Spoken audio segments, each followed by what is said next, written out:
Hey guys, welcome back to the channel. Today I'm going to go over my Paslode nail gun. This is a 16 gauge finish nailer. It's a really good nail gun for a broad band of different things. You can do trim, and I set door jambs and stuff like that with it, just like pre-hung doors. I've been using Paslode nail guns for the past few years, and I really like them. They hold up very well. There is some pros and cons to both a gas and battery versus like Milwaukee or DeWalt that just runs fully off battery. There's some advantages and pros to both. We will open this up, get into it, and I'll show you what it's about. So this is the 16 gauge finishing nailer from Paslode. I've been using this gun for probably the past year or so. This particular one, I've been using them longer than that. This gun weighs about 4.6 pounds. It's about 11 and a half inches tall and about 10 and 3/4 inches long. They call this an angle finishing nailer just because you can see how this is on a degree, your nail holder. Some of your brad nailers, they'll be straight angled, so this will not have this slope. It will come straight down to where you load your nails in. So this gun is capable of shooting 2 to 3 nails per second. The magazine holds 100 nails, or you can probably say 2 of the sleeves, which I'll show you in just a moment.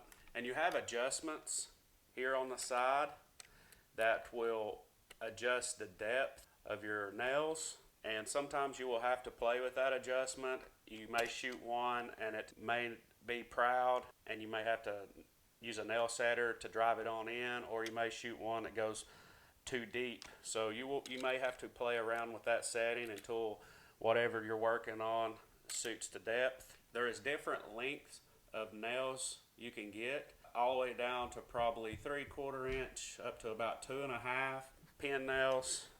And here is some that I have. This is a 1 inch and this is a 2 inch. So you can see the difference between the nails. So you can shoot a different variety of lengths. It's just according on what your application is and what you need. So there's a quick summary of the gun. What else comes in the case will be your charger. You have that, and you will also have your battery. Now this battery, it goes into the bottom, and you have 2 settings. You can click it in just for storage if you're carrying it around, and it will say off in this little square at the bottom, or you can push this button and actually goes all the way in, and then you will get a green flashing light indicator, and then you know that it's ready to shoot. But before we get into that, you also have to have the trim fuel. This is the small bottles. So these bottles will be what you put here, and in the very back you just push this up, and then you open it up and you raise your gas nozzle, and then you can pull out your CO2 cartridge and put you another one in. This one still has some in it, so I'm not going to change it. And these usually come in a 2-pack, so they're just 2 fuel cells. They say that each fuel cell, you can get just a touch over probably 1,000 16 gauge nails shot with just one of these cells. So it's not bad. That's probably the downfall of a Paslode, is you do have to buy the fuel cell, and you also have to run the battery.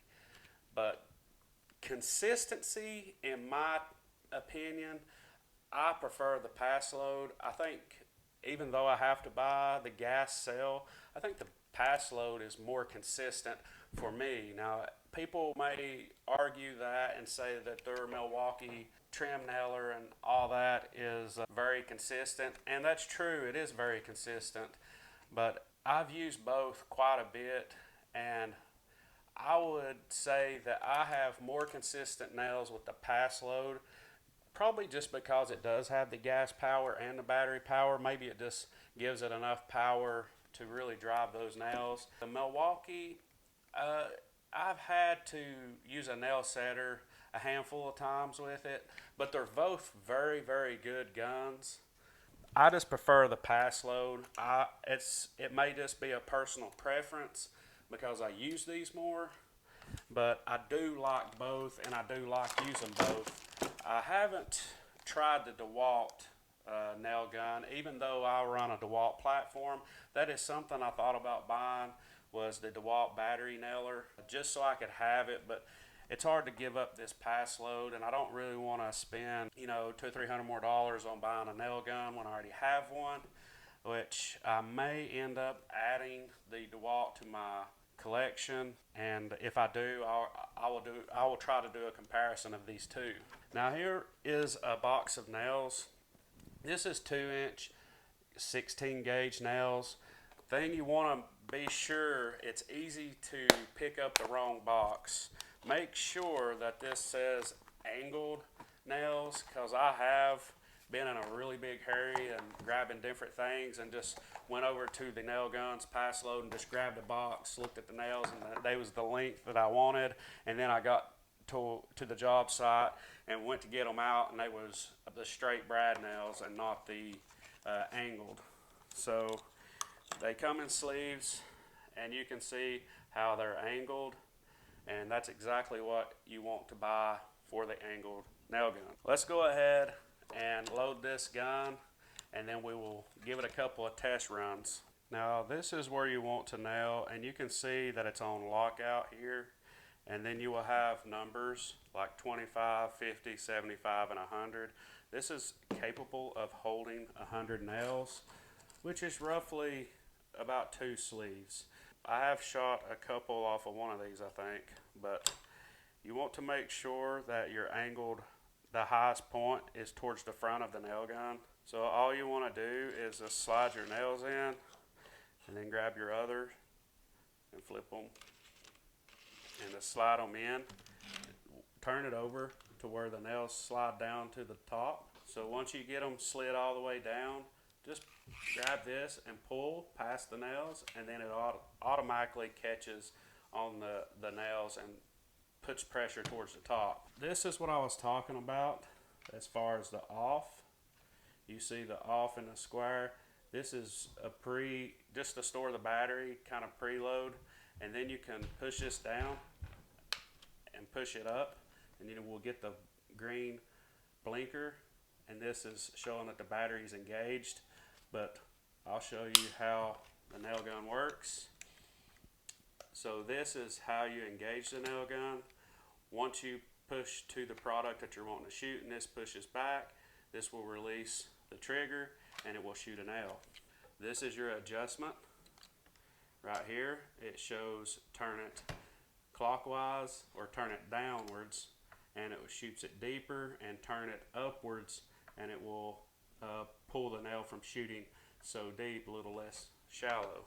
To clean this nail gun, you see you have these little ridges. You just pull this out, and it will open it up. Sometimes you will get a nail that jams in here, and you will have to do that. To reset it, you just push it to where these pins will lock under here, and then you just close it. It is kind of tight, but it does work well. And this is where your gas goes in. Push this from the bottom, push it open, and then you can open it up like that, and there's your gas. You can open it up, and there's your cartridge, and you can pull this out. It's just easy to slide the cartridge in, shut the valve, and then you have these two little things, two little dials here that lock, and then you just push it up and in, and it just locks. So let's go ahead and put the battery in, and then I'll let you listen to the CO2 kick in. That's probably the worst part about this gun is just the CO2. I don't mind it, but it does have like a vent fan versus the Milwaukee's is very quiet, and as soon as you push it in, as long as the battery's on, it shoots. I have a 2x4 here, and I'm just going to shoot a couple of quick nails in it. Just make sure that your hands are away from the head of the gun. And if this nail goes in and hits a knot, it can twist the nail down and it actually can come out like where your hand is. So always make sure your hand's away from the head of the gun. And you can see it just drives them in. And that's set just a tad deep, but not bad. That's about where I like mine. That gives you a little bit of room to put a little bit of filler in, but it shoots all the way through.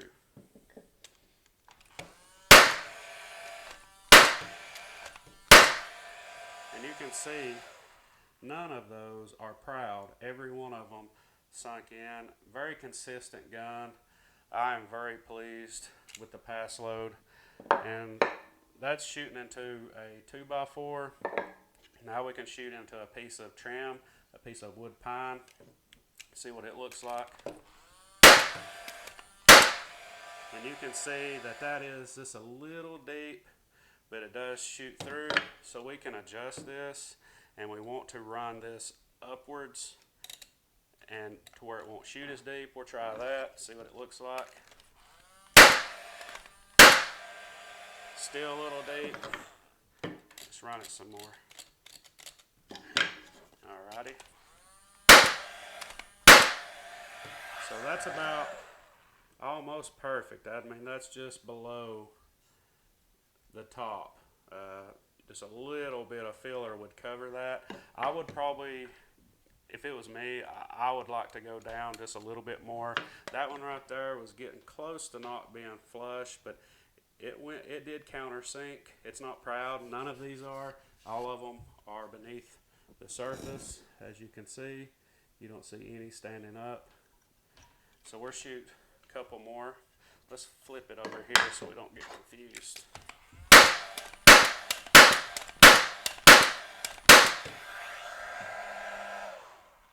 So this one didn't go all the way in. This one is proud, which it was my fault, because as I was shooting my last nail, I just pulled away from it before it actually engaged all the way. So that was my fault. But the rest of these, as I held pressure to shoot, they countersunk. So that's about perfect for this pine, is about what I would like. These first couple that I shot were just a tad too deep, but not bad. So there's just a quick review for the 16 gauge Paslode finish nailer. I hope you liked it. If you did, consider subscribing to the channel. With that being said, I appreciate you watching, and I'll catch you on the next one.